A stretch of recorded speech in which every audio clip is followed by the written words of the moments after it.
Selamat pagi saudara-saudari yang dikasih Tuhan. Selamat hari Minggu buat kita semua. Dan saat-saat ini adalah saat yang banyak perayaan buat kita ya. Karena kita merayakan Imlek juga dan juga Valentine juga bersama-sama. Ini hari yang spesial karena biasanya tahun baru itu penuh dengan harapan baru. Ditambah lagi dengan hari kasih sayang yang membuat kita bisa semakin berpikir tentang bagaimana mengasihi satu sama lain dan juga mengasihi Tuhan. Hari ini sebelum kita mendengarkan firman Tuhan, mari kita tunduk kepala dan berdoa.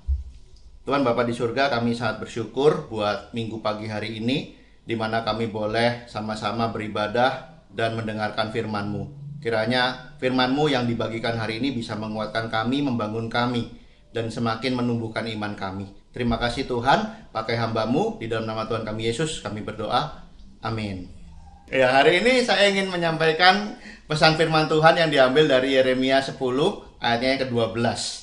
Dikatakan dengan sangat jelas, Tuhanlah yang menjadikan bumi dengan kekuatannya, menegakkan dunia dengan kebijaksanaannya, dan yang membentangkan langit dengan akal budinya.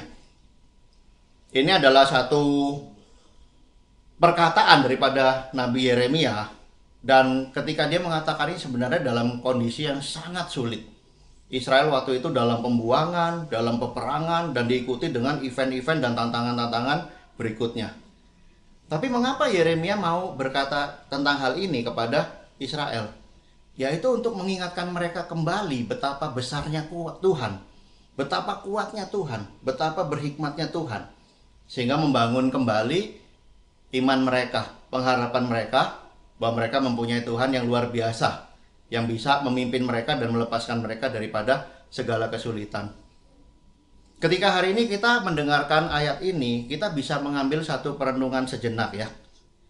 Berapa besar tenaga yang dibutuhkan untuk menciptakan alam semesta? Kita tahu semua ya, alam begitu luas, begitu banyak, jutaan, miliaran planet-planet yang ada. Dan itu semua diatur oleh Tuhan. Di sana kita bisa menggambarkan bahwa itu adalah kekuatan daripada Tuhan. Berapa dalam kebijaksanaan untuk mengatur tatanan semesta dan juga miliaran manusia. Banyak orang bicara bahwa memimpin manusia itu paling sulit. Kalau ada 10 orang, berarti ada 10 pikiran. Ada 10 sudut pandang. Dan hari ini semua itu 7 miliar lebih manusia bisa diatur, bisa di-manage dengan sangat baik, bisa dipimpin oleh satu hikmat yang sangat luar biasa, yaitu kebijaksanaan Tuhan. Bagaimana alam semesta, manusia, semua hal bisa berlangsung secara sistematis? Itu pasti dibutuhkan seorang yang sangat cemerlang idenya, seorang yang sangat pintar di manajemen, seorang yang sangat bisa mengatur semuanya dengan sangat rapi. Dan itu adalah Tuhan. Dan bagian yang ini kita menggambarkan tentang akal budinya Tuhan. Saudara-saudara yang dikasihi Tuhan, hari ini pasti kita kagum ya ketika kita berpikir tentang Tuhan. Kita kagum dengan segala kekuatannya, pengertiannya, hikmatnya. Tapi ada satu hal yang saya ingin kita melihat dengan lebih dalam. Bahwa kalau kita anak Tuhan, bukan hanya kita kagum dengan segala kekuatannya Tuhan, tapi Tuhan ingin kita sebagai anaknya juga memiliki kualitas-kualitas yang Tuhan miliki. Pertanyaan saya kepada kita pada minggu pagi hari ini, apakah kita hanya sebatas kagum kepada Tuhan, atau kita juga jadi orang yang ingin mengejar kualitas-kualitas Tuhan itu? Hari ini judul khotbah saya adalah Pursuing God, di mana kita mengejar dan kita ingin untuk bisa menjadi seperti Kristus. Kita ingin memiliki hikmat, kekuatan, dan kebijaksanaan seperti Kristus. Saya ingin kita lihat di kitab Keluaran 3 ayat 13 dan 14. Ini ketika Musa dipanggil Tuhan lewat semak belukar yang berapi, dan dia mendekati Tuhan, dan Tuhan minta dia untuk memimpin bangsa Israel, melepaskan bangsa Israel dari perbudakan Mesir. Ini pertemuan pertama Musa dengan Tuhan, dan dia belum kenal Tuhan sama sekali. Dia bertanya kepada Tuhan, bagaimana tentang namanya? Apakah yang harus kujawab kepada mereka?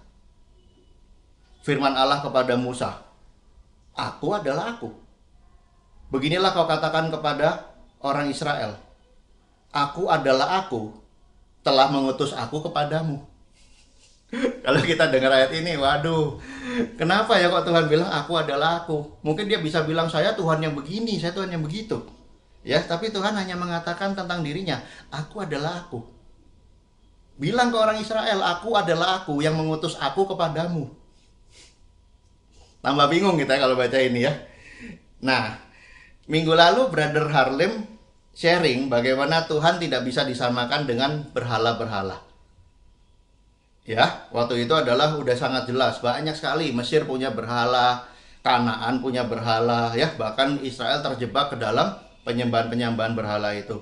Tapi hari ini Tuhan tidak bisa disamakan dengan berhala itu. Gimana bedanya? Kalau kita kenal berhala-berhala itu, mereka mempunyai keistimewaan masing-masing yang dipercaya oleh orang yang menyembahnya. Ada berhala yang bicara tentang kesuburan. Ada berhala yang bicara tentang keamanan. Ada berhala yang kekuatannya adalah kekuasaan. Dan yang lain-lain. Makanya mereka minta persembahan, ada yang anaknya harus dipersembahkan, ya, ada yang hasil panennya harus dipersembahkan dan lain sebagainya. Karena mereka mempunyai keistimewaannya masing-masing. Pertanyaan saya adalah, mengapa Tuhan memperkenalkan dirinya sebagai aku adalah aku? Ketika saya berpikir tentang hal ini, ketika saya merenungkan tentang hal ini, saya menyimpulkan bahwa Tuhan itu terlalu besar untuk disimpulkan dengan kata sederhana. Contohnya, saya adalah hikmat. Belum cukup untuk menggambarkan siapa Tuhan. Karena dia masih punya kualitas-kualitas yang lain. Saya adalah kasih, belum cukup juga. Saya adalah kekuatan, belum cukup juga. Kenapa? Karena Tuhan begitu luas, begitu dalam, begitu luar biasa, begitu di luar akal pikiran manusia. Nah, mengapa dia hanya memperkenalkan kepada Musa dengan sangat singkat, aku adalah aku? Karena ketika kamu mulai memutuskan untuk percaya kepada aku adalah aku itu, ketika kamu mulai mengambil keputusan untuk mengikuti Tuhan, perlu proses, perlu fokus, perlu kesinambungan untuk kita bertumbuh terus dalam pengenalan kita akan Tuhan, dalam iman kita kepada Tuhan, dalam kita mengupas dan menggali karakter dan hati Tuhan sepanjang hidup kita. Ini sangat menarik ya, mengapa dia memperkenalkan dirinya dengan aku adalah aku. Karena itu tidak bisa proses satu titik langsung kita mengenal Tuhan. Itu perlu proses yang sangat panjang. Alkitab sendiri ditulis mencakup sejarah dari 4.000-an tahun, sejarah manusia. Dan ditulis oleh begitu banyak orang. Semuanya adalah untuk memperkenalkan, untuk memperdalam iman kita, untuk membantu kita mengenal kepada Tuhan dengan lebih dalam satu demi satu. Hari ini saudara-saudari yang kasih Tuhan, kita sudah mengerti bahwa segala yang Tuhan miliki adalah untuk kita kejar, untuk kita kuasai, untuk kita mengerti, untuk kita bisa menjadi orang yang bertumbuh lebih dalam dan menyerupai Tuhan waktu demi waktu. Saya tertarik dengan apa yang Paulus katakan di Filipi 3 ayat 7 sampai 8. Dikatakan demikian. Tetapi apa yang dulu merupakan keuntungan bagiku, sekarang kuanggap rugi karena Kristus. Malahan segala sesuatu kuanggap rugi karena pengenalan akan Kristus Yesus Tuhanku lebih mulia daripada semuanya. Oleh karena dialah aku telah melepaskan semuanya dan menganggapnya sampah supaya aku memperoleh Kristus. Siapakah Paulus? Ini orang yang sangat pintar, scholar. Dia adalah orang yang sangat berpengaruh pada waktu itu. Dia adalah orang Yahudi asli. Dia warga negara Romawi. Dia punya semua pengaruh yang dibutuhkan untuk seorang manusia itu bisa dihormati. Tapi saudara-saudara yang dikasih Tuhan, ketika dia tahu siapa Tuhan itu, dia mulai memutuskan untuk percaya kepada aku adalah aku itu. Dia tidak berhenti di sana. Banyak orang bilang ya Paulus sudah luar biasa, tapi dia bilang belum cukup. Saya meninggalkan semuanya untuk mengejar. Jadi setelah dia kenal Tuhan, dengan semua kelebihannya dia masih bilang, semuanya saya tinggalkan untuk apa? Untuk mengejar pengenalan saya kepada Tuhan. Berarti memang pengenalan akan Tuhan itu harus kita proses, harus kita kejar, harus kita pursue. Untuk kita benar-benar bisa mengerti hikmatnya Tuhan, keajaibannya Tuhan, kekuatannya Tuhan, pengertiannya Tuhan di dalam kehidupan kita. Paulus katakan pengenalan akan Tuhan lebih utama daripada segala sesuatu. Hari ini saudara-saudara yang kasih Tuhan, ketika kita menyebut diri kita seorang Kristen, banyak sekali orang Kristen yang membatasi pengenalannya akan Tuhan. Hari ini kita percaya Yesus juru selamat. Amin. Terus apa lagi yang kamu tahu tentang Yesus? Nggak tahu. Saya cuma tahu dia lahir di kandang, mati buat kita, titik. Iya, kamu belajar nggak karakter-karakter Kristus yang bisa kamu miliki dalam hidup kamu? Apakah kita belajar tentang hati Kristus?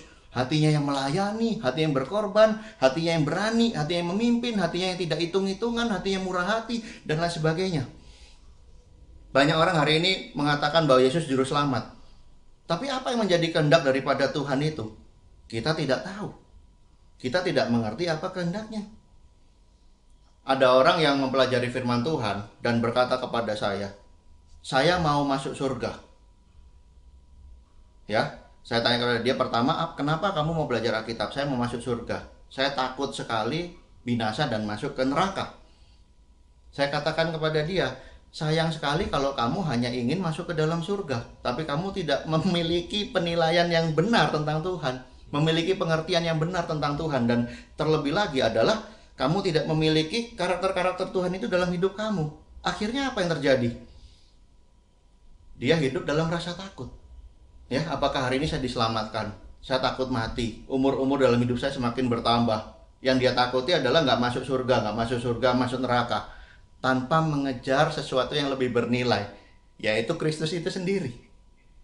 Betapa sayangnya kalau kita jadi murid Yesus, menjadi pengikut Yesus, hanya percaya bahwa Yesus menyelamatkan kita. Tapi kita tidak mendapatkan semua kualitas-kualitas Yesus itu di dalam hidup kita. Padahal itu adalah kualitas-kualitas yang Bapak kita sudah sediakan bagi kita, anak-anaknya. Akhir-akhir ini ada iklan yang lagi viral ya. Seorang wanita menjual rumah dan memberikan dirinya menjadi bonus bagi yang membeli rumah itu akan jadi istrinya. Ya, jadi dia bilang jual rumah dan dia akan jadi istri orang yang membeli rumah itu. Saya ingin kita lihat ya bahwa ini menjadi sesuatu yang rancu ya. Jadi orang yang beli rumah itu mau rumahnya atau memang cinta sama seorang wanita ini. Ya, akan sedih sekali ya kalau aku nggak cinta kamu tapi aku mau rumah kamu. Ya, nah sama halnya dengan ketika kita berpikir bahwa Tuhan itu hanya seorang penyelamat dalam hidup kita. Kita tidak benar-benar kenal nama Tuhan. Kita tidak benar-benar cinta sama Tuhan. Dan bahkan semua yang Tuhan miliki itu tidak ada di dalam hidup kita. Bagaimana orang hanya mau rumahnya, tapi tidak kenal, tidak cinta, dan tidak tahu kehendak dari orang yang akan dinikahi. Semuanya itu akan jadi sia-sia. Dalam pelajaran pada minggu pagi ini, saya sangat mengencourage kita untuk jangan jadi Kristen yang hanya mengenal Tuhan dari luar. Tapi kita kejar, kita pursue yang namanya Tuhan itu. Sehingga kita bisa kenal dekat sama Tuhan dan kita bisa menjadi orang yang memiliki kualitas Tuhan di dalam hidup kita. Mengapa? Karena Tuhan umpamakan kita bukan seperti pernikahan yang seperti itu. Tuhan umpamakan kita seperti mempelainya. Tuhan ingin sekali kita mengerti pikirannya. Tuhan ingin sekali kita bisa berbagi tujuan dengan dia. Seperti suami istri yang baik. Tuhan ingin sekali kita punya arah berjalan yang sama dalam kekuatan, dalam hikmat, dan dalam akal budinya Tuhan. Tuhan ingin sekali kita membangun kehidupan, membangun masa depan, membangun satu kerajaan Allah yang kuat bersama-sama dengan Tuhan. Itu adalah pengharapan Tuhan. Dalam minggu pagi hari ini saya berharap itu juga jadi pengharapan kita. Bahwa kita menjadi pribadi yang semakin bertumbuh. Karena kita diangkat oleh Tuhan begitu tinggi. Untuk bisa memiliki kualitas-kualitas Tuhan. Ada juga orang yang hanya menginginkan titik aman dalam hidupnya. Pak, kalau pernikahan saya udah aman, keuangan saya udah aman, kesehatan saya aman, that's it, Tuhan baik dalam hidup saya. Ya. Nah, ini saya katakan ini adalah orang yang bukan mau Yesus, tapi dia hanya mau hidupnya tidak ada masalah. Berapa tahun yang lalu saya masih ingat ya, permainan ada satu game di TV namanya adalah Who Wants to Be a Millionaire. Pernah dengar ya? Who Wants to Be a Millionaire ya? Jadi Who Wants to Be a Millionaire ini kamu harus menjawab pertanyaan, udah gitu uangnya akan berlipat terus. Ya. Dan hadiah utamanya itu adalah 1 miliar rupiah. Ya, betul ya waktu itu ya. Nah, banyak orang nggak berani kejar 1 miliarnya. Mereka cuma kejar titik aman yang pertama itu 16 juta, betul ya? Iya, saya cuma pengen dapat 16 juta aja, udah gitu selesai saya pulang. Ya. Nah, kadang-kadang ini adalah satu mental yang dimiliki oleh kita pengikut-pengikut Kristus. Ya, saya cuma sampai titik aman di 16 juta, 32 juta udah. Ya, saya tidak mau kejar Yesus secara menyeluruh dalam hidup saya. Saya tidak mau maksimal di dalam iman saya. Saya tidak mau benar-benar menjadi orang yang bersukacita karena punya power, punya hikmat, punya kebijaksanaan Tuhan, punya akal budi Tuhan. Tapi hanya mau ya titik aman lah, yang penting hidup saya baik-baik saja. Ketika kita menjadi Kristen yang seperti itu, kita tidak pernah mengerti tentang kepenuhan Kristus di dalam kehidupan kita. Paulus adalah orang yang sangat bertumbuh dalam Tuhan pada waktu itu. Dia melayani, dia mengajar dengan berani. Hikmatnya luar biasa. Tapi dia katakan bahwa dia buang semuanya itu. Sorry, nggak ada gunanya. Yang paling penting adalah saya mesti fokus dalam pengejaran saya akan pengenalan akan Kristus. Dan dia dengan semua kelebihannya, dengan semua hormat yang dia terima, dengan semua kerja kerasnya, dengan semua pelayanannya, dia bilang, saya masih terus berjuang untuk semakin kenal Kristus. Saudara-saudara yang dikasihi Tuhan, apakah kita hari ini sudah puas hanya mengenal Kristus secara sedikit, kecil? Belum ada kelihatan gambaran besarnya, cuman tahu mencicipi sedikit berkat, dan kita sudah berkata, amin, Tuhan baik dalam hidup kita.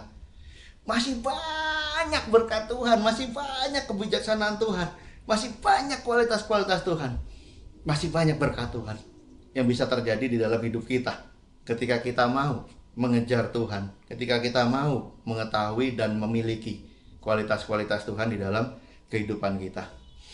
Ada satu penginjil dari Afrika, ini quote-nya bagus sekali ya. Dia bilang, many Christians grow up in church but never grow in Christ. They know hymns, lagu rohani, but then they don't know him.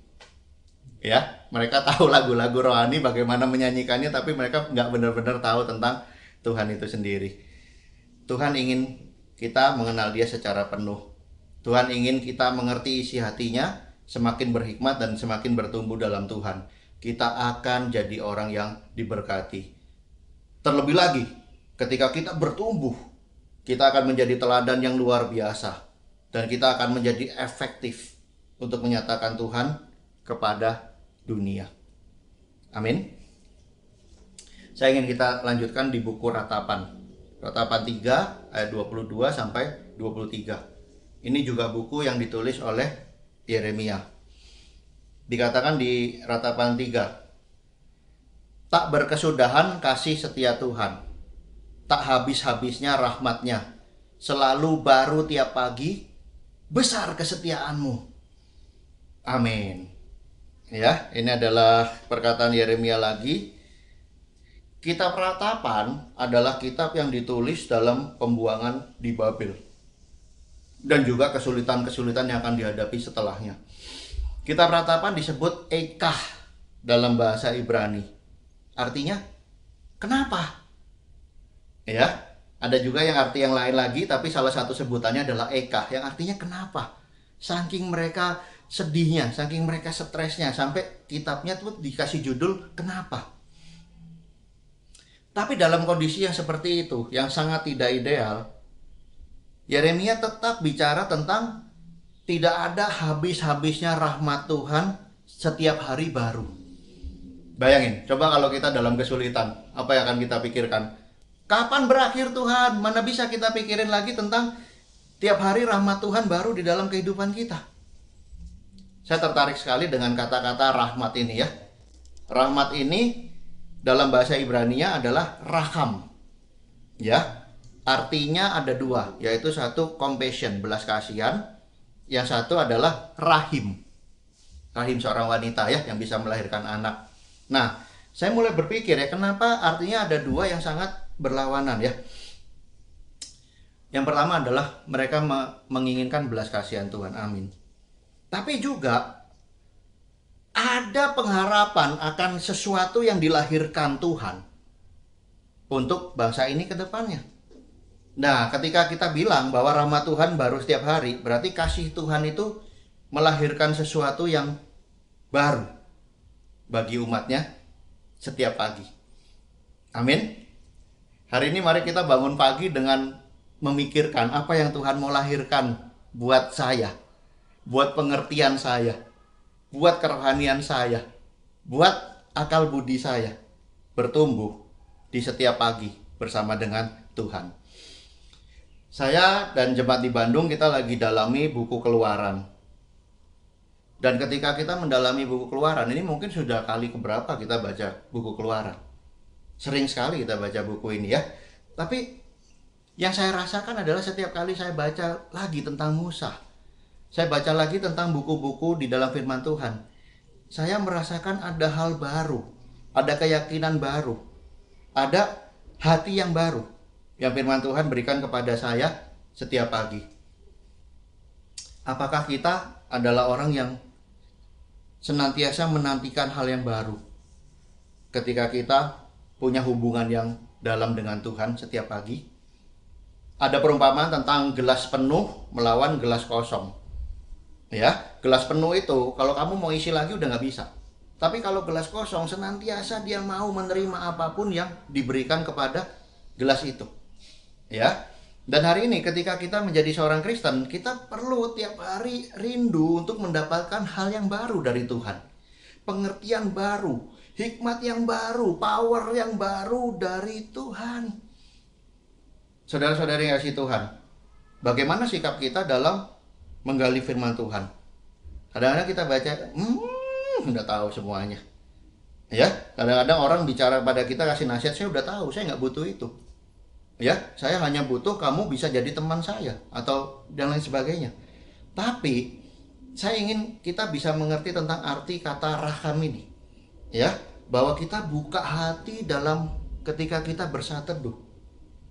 Kita buka hati, kita kosongkan pikiran kita seperti gelas yang kosong itu, dan kita mulai menggali firman Tuhan, apa yang Tuhan mau ubahkan kepada saya, apa yang Tuhan mau katakan pada saya, apa yang Tuhan mau tambahkan kepada saya. Ketika kita menerima masukan dari satu sama lain tentang Tuhan, mari kita miliki hati yang sama.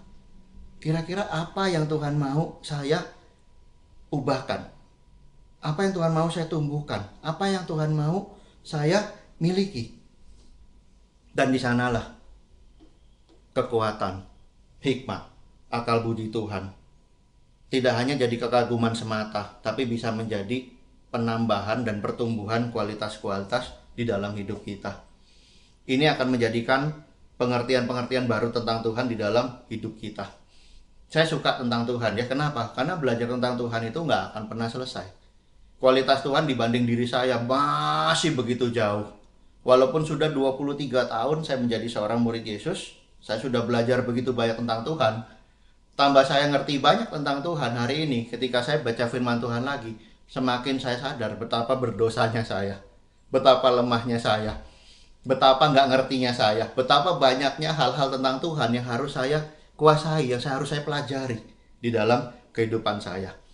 Mari kita punya sikap hati seperti Yeremia ya, bahkan dalam keadaan sulit, mungkin dalam pandemi saat ini ya, bisa kita artikan seperti itu, bahwa kita masih mau terus merendahkan hati di hadapan Tuhan dan seperti gelas yang kosong, minta Tuhan mengisi terus dengan hikmat, akal budi, dan kekuatan daripada Tuhan. Saya ingin kita melihat efek apa yang ditimbulkan ketika kita menguasai dan mengejar Tuhan. Di Mazmur 16 ayat 11. Engkau memberitahukan kepadaku jalan kehidupan. Di hadapanmu ada sukacita berlimpah-limpah. Di tangan kananmu ada nikmat senantiasa. Amin. Ini adalah mazmur yang sangat memberikan penghiburan. Ya, bahkan di waktu-waktu sulit dalam hidup saya. Dikatakan ketika kamu menemukan Tuhan, ketika kita mendapatkan Tuhan, ketika kita mengerti tentang isi hati Tuhan dan hikmatnya Tuhan, ada dua hal yang akan terjadi di sana. Yang pertama adalah kita akan tahu jalan kehidupan. Saudara-saudari dikasih Tuhan, mungkin kita adalah orang yang kenal Tuhan tapi kita bingung. Bagaimana caranya membina rumah tangga? Bagaimana caranya membina hubungan? Bagaimana caranya bekerja dengan baik? Bagaimana caranya ketika kita mengalami konflik? Bagaimana menghadapi musuh? Bagaimana mengasihi? Bagaimana melayani? Bagaimana membantu orang untuk mengenal Tuhan dan menjadi murid Kristus? Mungkin begitu banyak hal di dalam kehidupan kita yang hari ini kita masih bingung. Dan Mazmur ini dengan jelas mengatakan bahwa ketika kamu kenal dekat dengan Tuhan, Tuhan itu akan memberitahukan kepada kita jalan kehidupan. Semua itu akan begitu jelas. Semua itu akan dijabarkan dengan sangat jelas di mata kita, dan kita akan menjadi orang yang semakin baik untuk melakukan peran-peran di dalam kehidupan kita. Kita akan semakin bijaksana dan berpengaruh. Yang kedua, dia katakan juga, kita akan mengalami sukacita yang meluap-luap. Bahasa Inggrisnya mungkin overflowing joy. Ya, ini adalah bukan sukacita yang cuman kita bisa senyum, ketawa, hehehe, ya, sukacita sedikit, makan-makan, ngobrol, bukan seperti itu. Tapi kamu akan merasakan sukacita yang benar-benar meluap dari hati kita. Ya, sukacita yang tidak bisa dikendalikan. Bahkan dalam keadaan sulit pun kita masih bisa bersukacita. Masih bisa punya pengharapan kepada Tuhan. Masih bisa penuh syukur serta penuh pujian kepada Tuhan. Ini akan kita dapatkan ketika kita memiliki pengenalan akan Tuhan dengan benar dan dalam. Amin semuanya. Nah, pada minggu pagi hari ini saya ingin mengutip juga dengan satu kutipan dari Billy Graham. Dia bilang begini, being a Christian is more than just an instantaneous conversion. It is a daily process whereby you grow to be more and more like Christ. Dikatakan bahwa menjadi seorang Kristen bukan hanya keputusan di satu titik saja, tapi itu adalah keputusan itu dan dilanjutkan dengan proses pendalaman, proses pengenalan, proses pengertian akan Tuhan hari demi hari untuk menjadi seperti Kristus. Minggu pagi hari ini kita masih belajar tentang kekuatan, pengertian, hikmat, dan akal budi Tuhan. Hari ini saya ingin ingatkan kepada kita bahwa Tuhan bukan hanya ingin kita kagum kepada Dia.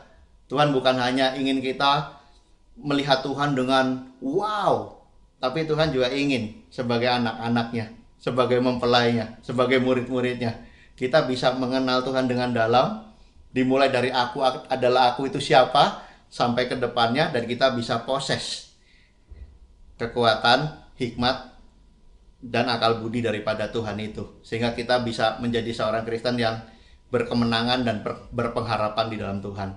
Amin. Tuhan memberkati kita semua. Mari kita tutup dengan berdoa.